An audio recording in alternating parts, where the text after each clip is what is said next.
नए साल में नए डीजीपी का नई शराब नीति क्या है, सबको जानना और समझना चाहिए क्योंकि मसला बिहार का है। और बिहार में शराबबंदी जब से हुई है, स्थिति क्या है सबको पता है। कितने पुलिस वाले करोड़पति बन गए ये भी सबको पता है। लेकिन अब नई नीति क्या है ये किसी को नहीं पता है। तो ये आज हम आपको बताएंगे कि नए राज्यपाल आए, नए डीजीपी हैं और इसके बाद नई साल तो नई नीति क्या है। जैसा कि सबको पता है कि शराबबंदी वाले बिहार में अब तरह तरह के हथकंडे अपनाते हुए शराब तस्कर शराब की तस्करी कर रहे हैं। और सिर्फ शराब ही नहीं, ड्रग्स की भी तस्करी कर रहे हैं। और इसे पकड़ने के लिए, रोकने के लिए सरकार ने करोड़ों रुपए ना सिर्फ खर्च किए हैं, बल्कि बिहार में शराबबंदी से जो लॉस हुए हैं उसका भी कोई लिमिट नहीं है। ना शराबबंदी को रोकने के लिए जो पैसे खर्च किए गए उसका कोई लिमिट है, और ना ही जो लॉस हुआ है उसका कोई लिमिट है। क्योंकि शराब बिकना बंद नहीं हुआ, और जब शराब बिकना बंद नहीं हुआ तो सरकारी खजाने का नुकसान होता रहा। माला माल होने वाले होते रहे। जो कल झोपड़ी में थे आज वो महल बनाकर बैठे हैं शराब बेच बेच कर। और शराब बेचवाने वाले पुलिस वाले भी, वो नौकरी से क्या कमाएंगे? बिहार सरकार उनको क्या सैलरी देगी? सरकार के सैलरी से वो क्या ही कर पाते।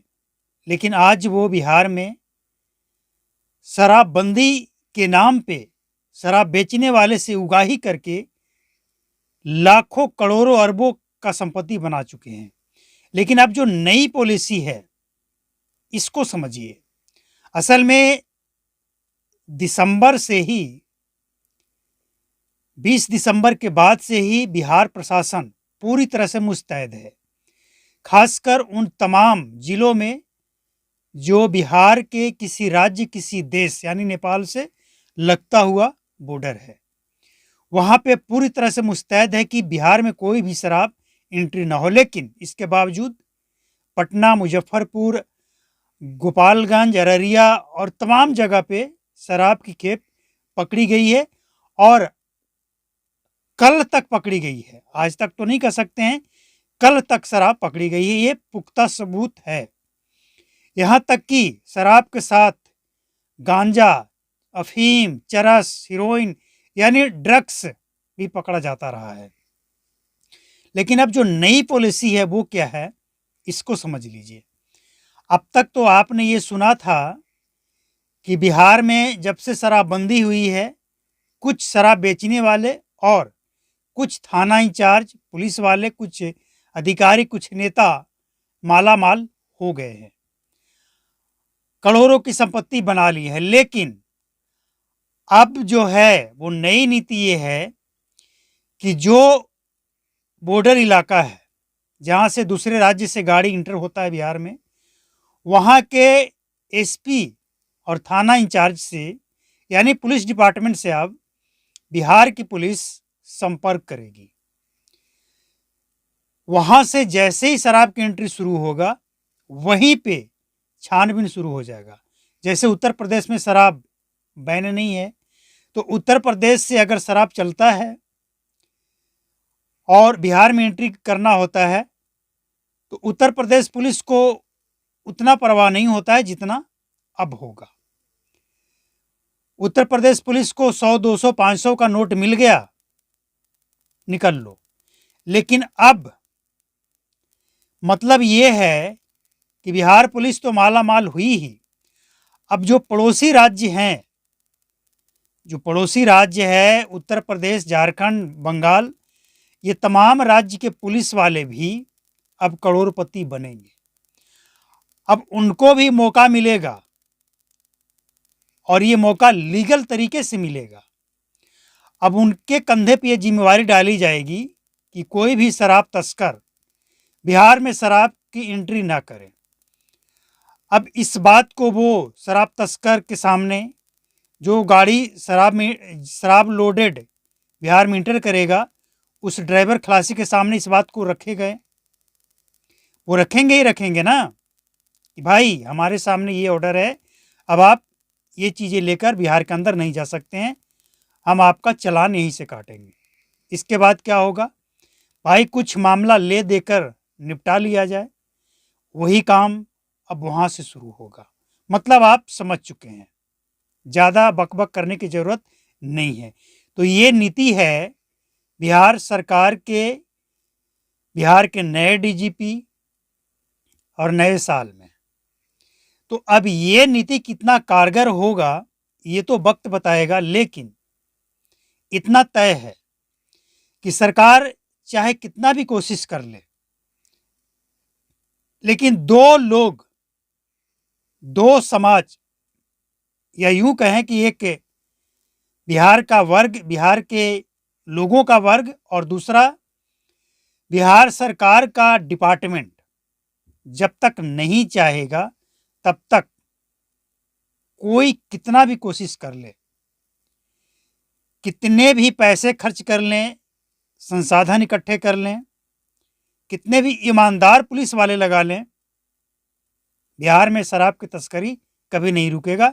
क्योंकि 8.5 वर्षों में जब नहीं रुका तो अब नहीं रुकेगा।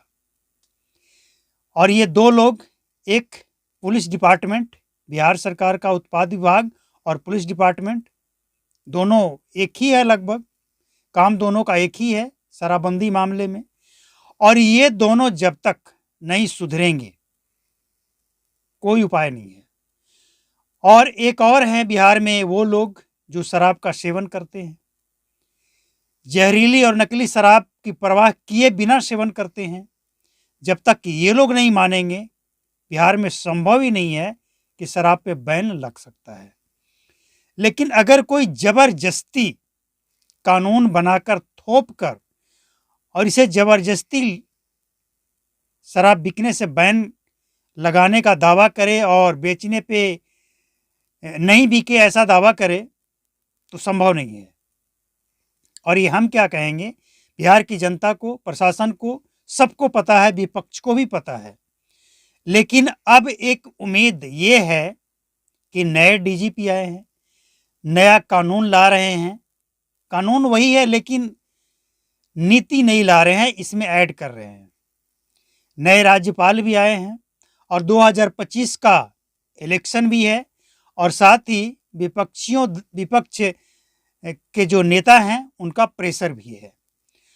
अब इन तमाम बातों को अगर आप ध्यान देंगे तो कुल मिलाकर इसका रिजल्ट एक ही निकलता है कि बिहार में शराबबंदी को सख्ती से लागू किया जाए। इसके लिए सरकार का एक और प्रयास रहेगा। अब ये प्रयास कब तक रहेगा और सरकार को कब समझ आएगा कि चाहे कितना भी कोशिश कर लें, जब तक पड़ोसी राज्यों में शराब खुला रहेगा, जब तक प्रशासन के लोग इसमें शामिल रहेंगे और जब तक पीने वाले डिमांड करते रहेंगे, बिहार में कोई माई का लाल नहीं है जो शराब बेचने पे बैन लगा पाए। अब हम ऐसा इसीलिए कह रहे हैं क्योंकि जो 8.5 पौने 9 वर्षों में नहीं हुआ, तो अब क्या ही कर लेंगे ये। लेकिन उम्मीद पे दुनिया कायम है।